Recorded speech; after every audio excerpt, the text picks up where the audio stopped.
Today we're diving into a riveting courtroom drama that unfolded in Zimbabwe, featuring two prominent figures, advocate Fadzi Mahere and author Patina Gapa.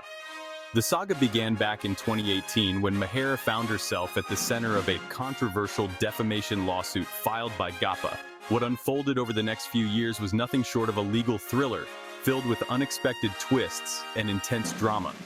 Just recently, in a dramatic turn, Gapa issued a public apology to Mahere. This came after a sensational verdict from Justice Mafusire, who backed Mahere, favoring her throughout the legal proceedings. This verdict is not just a simple decision.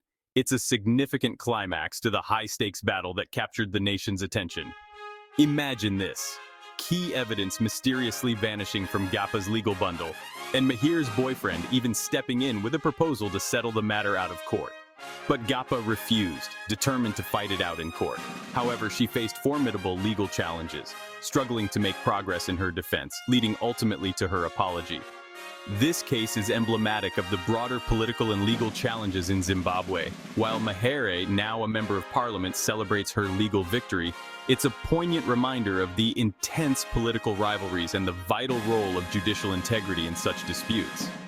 The apology marks more than just the end of a lawsuit.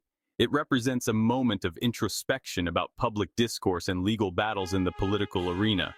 For Mahere, it's not just a personal victory, but a testament to perseverance and standing firm in one's beliefs, regardless of the opposition. So what do you think? How do such high-profile cases affect public perception of legal and political figures? Drop your thoughts in the comments below. And if you found this breakdown interesting, don't forget to like, share, and subscribe for more insightful content like this. Thanks for watching, and I'll see you in the next video.